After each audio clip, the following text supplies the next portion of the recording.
마약 의혹이 제기된 그 사실만으로도 많은 분들이 충격을 받았는데, 자, 그런데 심지어 일부 보도에 의하면 투약 의혹이 제기된 마약이 한 가지가 아니라고요? 예, 지금 일부 보도에 따르면 예.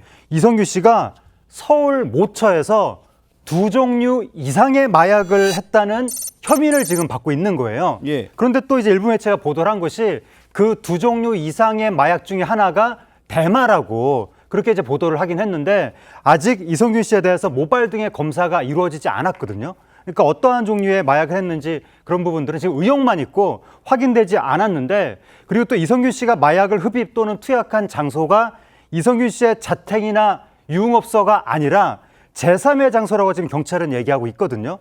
그 제3의 장소가 어딘지도 아직은 확인되지 않았는데 일부 매체는 그 제3의 장소가 바로 유흥업소 종업원의 자택이 아니냐, 그런 보도도 하고 있는 상황입니다. 아니, 잠깐만요. 그러니까 누구의 자택이라고요? 그 유흥업소 종업원의 자택으로 지금 이 마약 투약 장소를 의심받고 있는 상황으로 보입니다. 대마초 등을 함께 투약했을 가능성도 배제할 수 없는 상황인데요.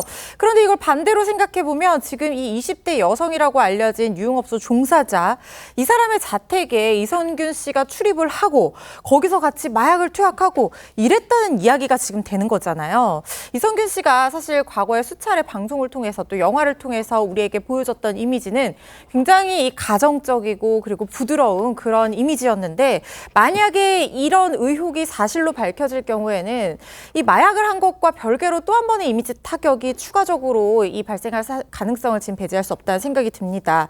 관련해서 지금 이성균 씨에 대해서 나오는 보도가 이성균 씨 측에서 일단 유흥업소 종업원 이 관련자에게 공갈 협박을 당해서 돈을 이제 갈취당했다 뭐 이런 얘기를 해서 지금 고소장을 제출한 상황인데, 그런데 보도로는 지금 같이 마약을 투약한 그 유흥업소 종업원이 협박범이다 이런 보도가 나오고 있고, 실제로 3억이 넘는 돈을 입금을 받았다 뭐 이런 보도도 나오고 있어요. 아직까지 이게 수사로 정확하게 밝혀진 사실은 아닙니다만은 그런 보도가 나오고 있는데, 이성균 씨 측 변호인은 일단 2명을 피고소인으로 해서 고소장을 제출하고 이 피해 금액도 피해를 봤다 이런 사실도 적기는 했지만 이 2명을 성명 불상자로 지금 특정을 했다는 거예요. 그러니까 제대로 누군지 확실하게 특정을 하지는 않은 상황이고, 피해 금액은 수억 원으로 기재를 하고 특정한 금액은 고소장에 기재하지 않았다는 입장이어서 이 부분에 대한 추가 수사가 진행될 걸로 보입니다. 자, 근데 어쨌든 이걸 보면 이성균 씨가 유흥업소에 자주 들어다녔다 이런 보도가 어떻게 보면 신빙성이 좀 높아져요. 그렇죠. 관계자의 지금 주장 내용도 나오고 있는 상황이거든요. 서울 강남에 위치한 해당 유흥업소 관계자는요, 한 언론과 인터뷰를 가졌습니다. 내용은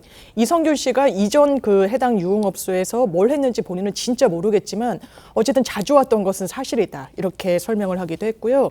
그러면서 연예계에서 이른바 프라이빗한 술집에 대한 다양한 말들도 오가고 있는 상태입니다. 강남 일대에 톱스타나 유명 인사들이 주로 찾는 은밀한 술집 등 유흥업소가 따로 있다라는 건데요. 이 관계자는 은밀하게 오는 VIP들이 따로 있다. 보통 아무나 오지 않고 더 큰 게 터질 수도 있다며 다른 혐의가 불거질 가능성도 내비쳤습니다. 아니, 임 교수님, 아무나 오지 않는다, 더 큰 게 터질 수도 있다. 야, 이게 어떤 의미일까요? 이게 뭐 더 큰 게 어떤 의미인지는 아직까지 알려지고 있지는 않습니다만은 상당히 그 마약 관련된 이 상황이 전 연예계 쪽으로 확산될 가능성이 있어 보입니다. 사실 2016년, 2021년 2번에 걸쳐서 마약 투약 혐의로 징역형을 살고 나온 한 교도소 복역한 후에 예. 나온 출소한 사람인데요. 유명 방송인 출신 30대 작곡가로 알려져 있습니다. 관련 뇌사를 받고 있는 인물에 포함됐다고 알려지고 있는데, 해당 작곡가는 아마 2009년 한 예능 프로에서 그 얼굴이 처음 알려지게 됐는데, 당시 아마 유명 배우와 얼굴이 좀 많이 닮았다라고 해서 화제에 올랐다라고 합니다. 다만 이제 해당 작곡가는 지금 경찰의 어떤 그 내사 단계이기 때문에 관련된 인물의 어떤 정확한 이름이라든지 이런 부분은 지금 노출이 되지 않고 있습니다. 지금 현재 이성균 씨가 출연한 작품, 이 영화의 한 200억대 영화라든지 드라마라든지 이런 부분들이 이런 연예인들이 연루됨으로 인해서 방송가나 또는 연예계에 큰 파장이 일 것으로 예상되고 있습니다.